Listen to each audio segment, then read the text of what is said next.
নমস্কার, অপর্ণা টেস্টি ওয়ার্ল্ডের সকল দর্শক বন্ধুদের অনেক অনেক স্বাগত। বন্ধুরা, আজকে নিয়ে এসেছি দুর্দান্ত স্বাদের ডিমের রেসিপি।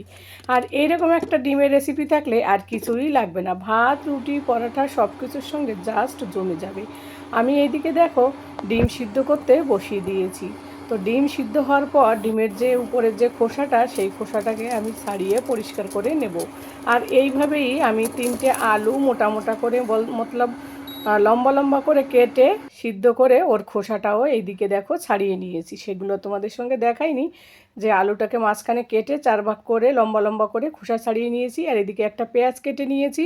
এইদিকে ফোড়নের জন্য তেজপাতা, জিরে, একটা এলাচ, দারচিনি, লং এইদিকে রেখেছি। আর এইদিকে আর একটা পেঁয়াজ রেখেছি, সেটা আমি মিক্সি গ্রাইন্ডে দেবো। আর এইদিকে দিয়েছি 5টা কাজু বাদাম, আর হচ্ছে হাফ চামচের থেকেও কম মগজ, চাল মগজ। আর এদিকে রসুন, আদা, এইগুলো আমি মিক্সি গ্রাইন্ড করব। আর কিছুটা পেঁয়াজ যেটা আলাদা রেখেছি, সেই পেঁয়াজটা আমি ভেজে দেব। সমস্ত পেঁয়াজগুলো কিন্তু মিক্সিতে দেব না, কারণ পেঁয়াজ মিক্সিতে দিলে গ্রেভিটা বেশ গাঢ় হবে। সেই কারণে একটা পেঁয়াজ, ছোটো সাইজের একটা পেঁয়াজ কেটে দিলাম। আর কাজু বাদাম আর মগজ দিলে ডিমের রেসিপিটি কিন্তু আরও দুর্দান্ত হবে। তাই এই রেসিপিটি বানাতে হলে অবশ্যই তোমরা কাজু বাদাম আর মগজটা দিতে ভুলো না। তারপর দিয়ে দিলাম পরিমাণ মতো কাঁচা লঙ্কা, একটু ঝাল ঝাল করে করব, তাই একটু পাকা পাকা কাঁচা লঙ্কা দিয়ে দিলাম, যাতে কালারটাও দুর্দান্ত আসে। আর এই দিকে দেখো একটা ট্রে নিয়েছি। তো ট্রেতে আমি আস্তে আস্তে করে চাকু দিয়ে ডিমগুলোকে মাঝখানে কেটে নিচ্ছি। তোমরা চাইলে সেই পুরনো ঠাকুমাদের মতো সুতো দিয়েও কাটতে পারো। তো দেখো মাঝখান বরাবর করে আমি ডিমটাকে কেটে নিচ্ছি। তোমরা চাইলে যেভাবে পারো সেইভাবে কাটতে পারো। অনেকে মাঝখান করে একটু চওড়াভাবেও কেটে নেয়, আমি একটু লম্বা করে কেটে নিলাম। তারপর সমস্ত ডিম কাটা হওয়ার পর আমি এর মধ্যে দিয়ে দিলাম সামান্য পরিমাণ লবণ, আর দিয়ে দেবো কালারের জন্য একটু হলুদ।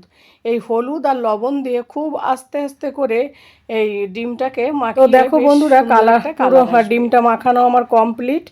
এবার আমি যে মশলাটা বানিয়েছি মিক্সি গ্রাইন্ডে, সেটাও কিন্তু কমপ্লিট হয়েছে। একটা প্যান কড়াইতে আমি দিয়ে দেব, প্যান কড়াইটা গরম হলে কিছুটা পরিমাণ সর্ষের তেল। তারপর ওই যে ডিমগুলোকে লবণ হলুদ মেখে রেখেছি, সেই ডিমগুলোকে কিন্তু আমি আস্তে আস্তে করে ছেড়ে দেব।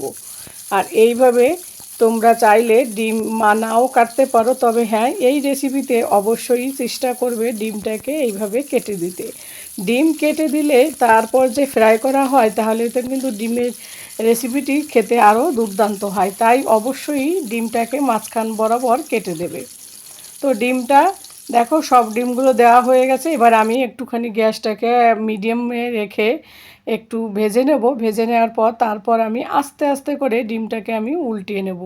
যেহেতু একটা উল্টাতে একটু সমস্যা হয়, তাই আমি দুটো একটা মানে হাত বড় চামচ আর একটা হচ্ছে খুন্তি, এটা দিয়ে আমি ভালো করে ডিমটাকে একটুখানি উল্টিয়ে নেব। তার আগে একটুখানি যাতে নিচের সাইডটা একটু লাল লাল করে ব্রাউন কালার হয়, তাহলে কিন্তু খেতে আরও দুর্দান্ত লাগবে।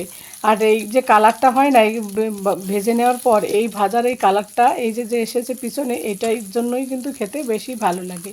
তো দেখো আস্তে আস্তে করে সমস্ত ডিমগুলোকে আমি উল্টে পাল্টে নিয়ে এবার একটুখানি ভালো করে ওই সাইডটাও আমি ভেজে নেব। আর ডিম ভাজার সময় উল্টানোর সময় সাবধানে উল্টাতে হবে, কারণ ভেঙে যাওয়ার সম্ভাবনা থাকে। সেই কারণে তো আমার ডিমটা কিন্তু সম্পূর্ণ কমপ্লিট হয়ে গেছে ফ্রাই করা। এবার অন্য সাইডটাও আমি একটু দেখব ওই সাইডটা কেমন হয়েছে। তো দেখলাম না, সব ঠিকই হয়েছে। তো এবার এই ডিমের যে ভেজে নিয়েছি, এইগুলো কিন্তু আস্তে আস্তে করে একটা পাত্রে আমি তুলে নেব। তো দেখো আস্তে আস্তে করে পাত্রে আমি তুলে নিচ্ছি।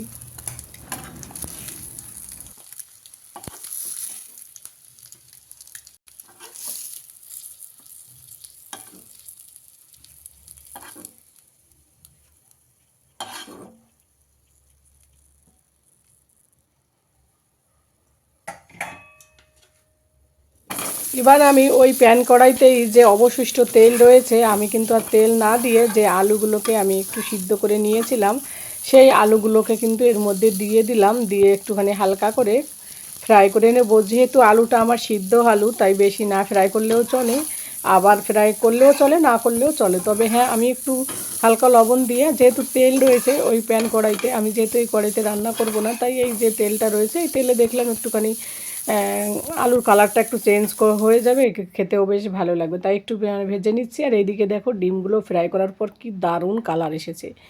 আর এই যে আলুগুলো কিন্তু আমার প্রায় ফ্রাই কমপ্লিট হয়ে গেছে। এবার এই প্যান কড়াইটা তুলে আমি একটা অন্য কড়াই দিলাম।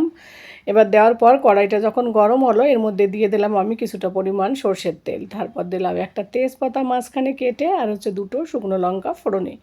তোমরা চাইলে এখানে কাঁচা লঙ্কারও ফোড়ন দিতে পারো। তো এই ফোড়নগুলো 2 মিনিটের মতো কি 1 মিনিটের মতো নাড়াচাড়া দিয়ে এর মধ্যে ওই যে আমি একটা এলাচ ফেটে রেখেছিলাম, কিছুটা গোটা জিরে, একটা লং, কিছুটা দারচিনি, সেইগুলোকে কিন্তু একটুখানি হালকা করে ফ্রাই করে নেব ফোড়নে। আর ফোড়ন থেকে যখন একটা সুন্দর গন্ধ আসবে তখন কিন্তু কেটে রাখা পেঁয়াজগুলো আমি দিয়ে দেবো। একটা পেঁয়াজ তো আমি মিক্সি গ্রাইন্ডে দিয়েছি, আর এই যে পেঁয়াজটা, এই পেঁয়াজটা আমি কিন্তু এখানটায় কিছুটা পরিমাণ ভালো করে ভেজে নেব।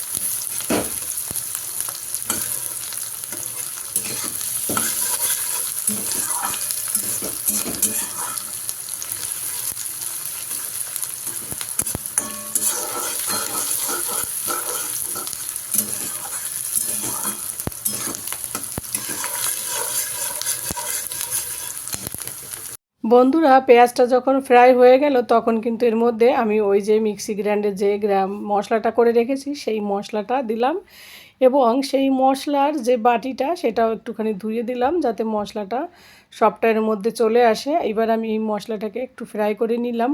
হাফ যখন মশলাটা ফ্রাই হলো তখন আমি এর মধ্যে দিয়ে দেব 1 চামচের মতো জিরের গুঁড়ো, এরপর দেব আর 1 চামচ ধনের গুঁড়ো।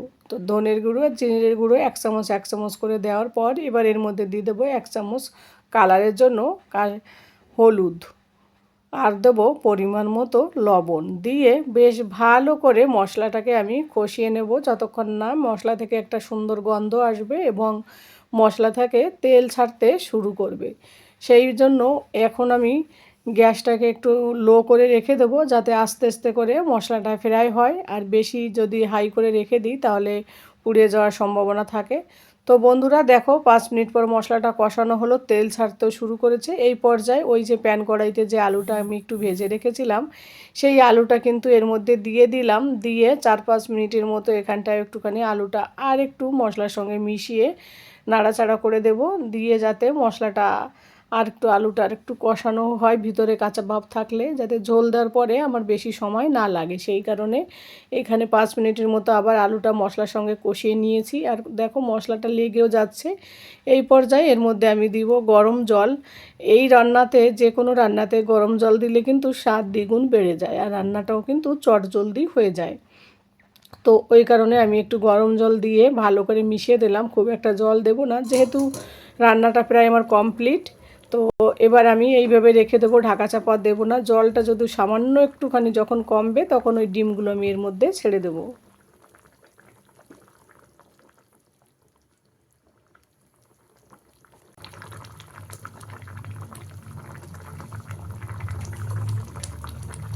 তো বন্ধুরা দেখো ঝোলটা কিন্তু অনেকটা কমে এসছে। এই পর্যায়ে ওই যে ডিমগুলো ভেজে রেখেছিলাম সেই ডিমগুলো কিন্তু আস্তে আস্তে করে দেব।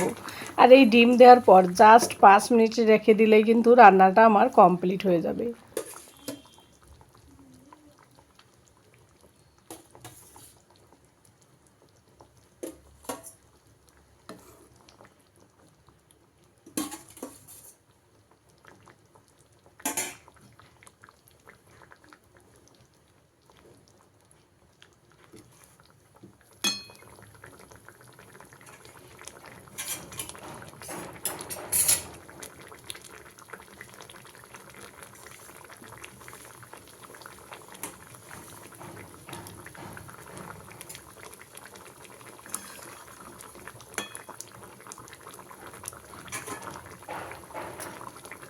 তো বন্ধুরা এই পর্যায়ে গ্যাসকে আমি মিডিয়াম করে রেখেছি যাতে আস্তে আস্তে করে জালটা ওঠে। এরবার আমি এর মধ্যে দিয়ে দেবো সামান্য পরিমাণ বাড়িতে বানিয়ে রাখা গরম মশলা পাউডার। আর তোমরা চাইলে এই সময় ধনেপাতাও দিতে পারো, আমার কাছে ছিল না তাই আমি স্কিপ করেছি।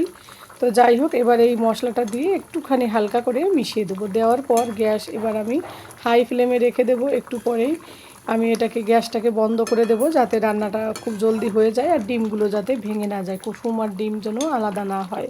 কারণ কুসুম আর ডিম আলাদা হয়ে গেলে দেখবে গ্রেভিটা অতিরিক্ত ফেনা টাইপের, অত ভালো লাগে না খেতে। তো আমার রান্না প্রায় কমপ্লিট বন্ধুরা, আমি তোমাদের সার্ভ করে দেখাচ্ছি। যে পাত্রে আমি ডিমটা রেখেছি সেই পাত্রেই দেখো সার্ভ করে দেখাচ্ছি। আলু ছাড়া প্রথমে দেখিয়ে দিচ্ছি, কত সুন্দর লাগছে দেখতে। যেহেতু আমার ছেলে আলু খুব পছন্দ করে, তাই আমি আলু দিয়ে করলাম। তোমরা চাইলে আলুটা স্কিপ করতে পারো, তবে যেভাবেই বানাও না কেন খেতে কিন্তু দুর্দান্ত লাগবে এই ডিমের রেসিপি। তো বন্ধুরা, আজকের রেসিপিটি যদি ভালো লাগে অবশ্যই লাইক করে দিও এবং একটা কমেন্ট করে দিও। তোমাদের একটা লাইক একটা কমেন্ট আমাকে কিন্তু পরবর্তী রেসিপি বানাতে ভীষণ ভীষণ উৎসাহিত করে।